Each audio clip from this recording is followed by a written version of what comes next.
नमस्कार दोस्तों, जय हिंद जय भारत। आज हम बात करेंगे ऐसे सिख योद्धा की जिनकी बहादुरी की कहानी सुनकर किसी का भी शीश उनके चरणों में झुक जाए। इतिहास के ये एकमात्र ऐसे शूरवीर योद्धा थे जो युद्ध भूमि में सिर कटने के बाद भी उसे हथेली पर रख कर लड़ते रहे। सिख इतिहास के महान योद्धा बाबा दीप सिंह जी। आइए जानते हैं इस महान सिख योद्धा की शौर्य गाथा।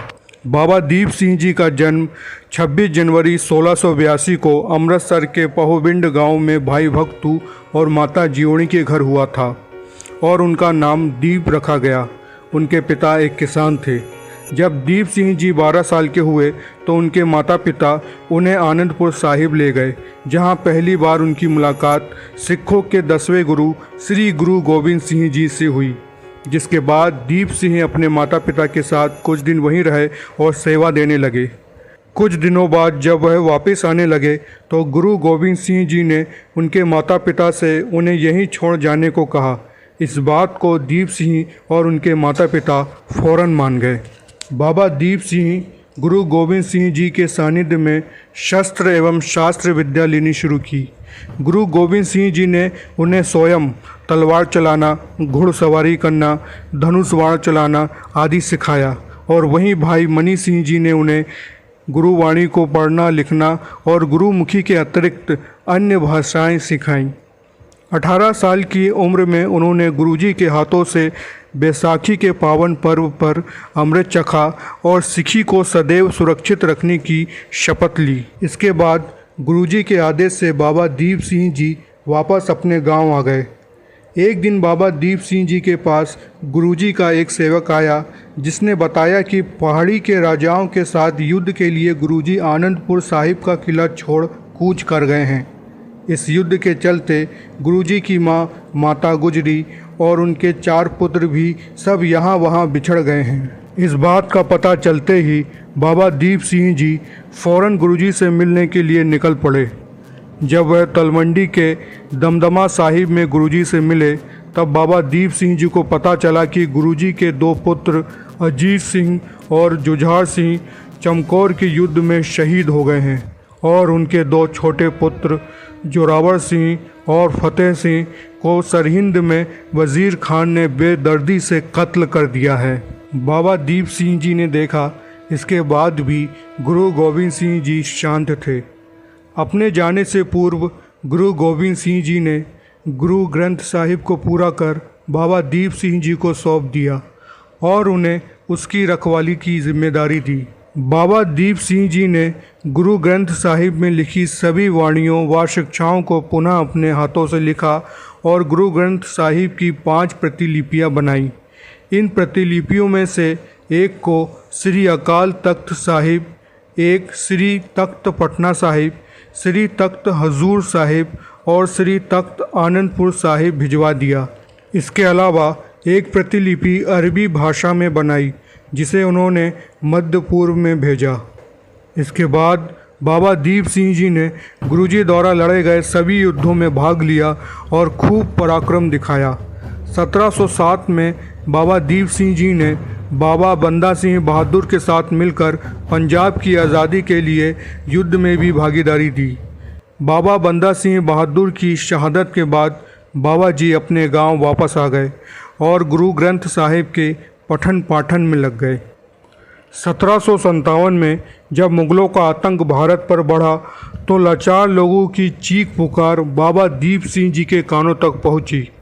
दरअसल इस समय अहमद शाह दुर्रानी नाम के एक अफ़गानी शासक ने भारत में बड़ी तबाही मचाई हुई थी। वो 15 बार भारत आकर उसे लूट चुका था।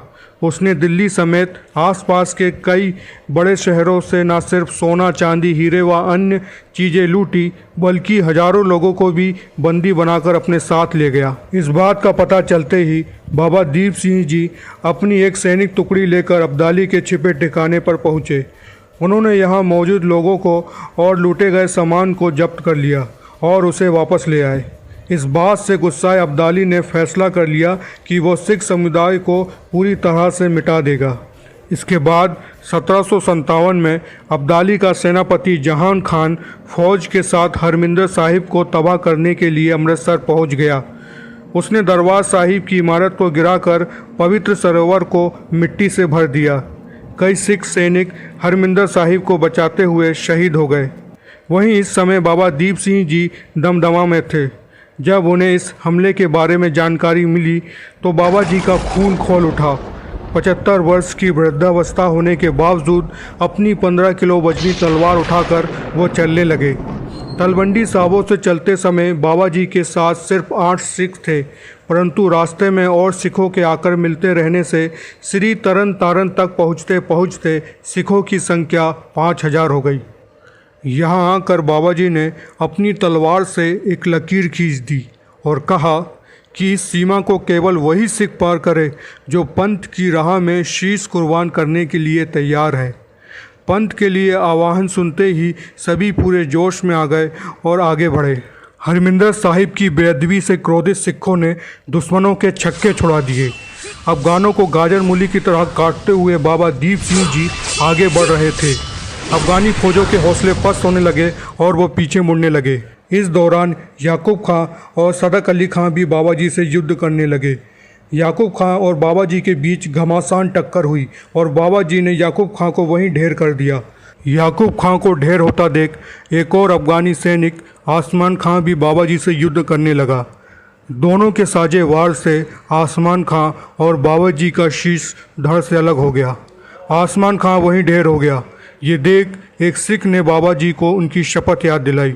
उसने कहा, बाबा दीप सिंह जी, आपकी शपथ तो गुरु नगरी में जाकर शीश देने की थी, पर वो तो अभी 2 कोस दूर है। ये सुनते ही बाबा दीप सिंह जी का धड़ एकदम से खड़ा हो गया। उन्होंने अपना सिर उठाकर अपनी हथेली में रखा और फिर से युद्ध करने लगे। बाबा जी युद्ध करते करते गुरुजी की नगरी की ओर चलने लगे और अंततः बाबा दीप सिंह जी श्री हरिमंदिर साहिब पहुंच गए और अपना सर परिक्रमा में चढ़ाकर प्राण त्याग दिया। बाबा दीप सिंह जी के साथ अनेक सिख सैनिक शहीद हो गए, लेकिन श्री हरिमंदिर साहिब की बेअदबी का बदला ले लिया गया। बाबा जी ने श्री हरिमंदिर साहिब की परिक्रमा में जहां शीश भेंट किया था, वहां श्री गुरुद्वारा साहिब निर्मित है। बाबा जी की तलवार श्री अकाल तख्त साहिब में सुशोभित है। बाबा दीप सिंह जी की यह कुर्बानी संपूर्ण सिख पंथ के लिए मिसाल बनी। आज भी धर्म के प्रति उनकी अपार निष्ठा और त्याग पंथ का मार्ग प्रदर्शित करता है। तो दोस्तों, ये थे बाबा दीप सिंह जी। ऐसे महाप्रतापी महायोद्धा बाबा दीप सिंह जी के श्री चरणों में हम नमन करते हैं। जो बोले सो निहाल, सत श्री अकाल। वाहे गुरु जी दा खालसा, वाहे गुरु जी दी फतेह। दोस्तों, अगर आपको ये वीडियो पसंद आया हो तो वीडियो को लाइक करें, शेयर करें और चैनल को ज़रूर सब्सक्राइब करें। फिर मिलते हैं अगले वीडियो में। जय हिंद, जय भारत।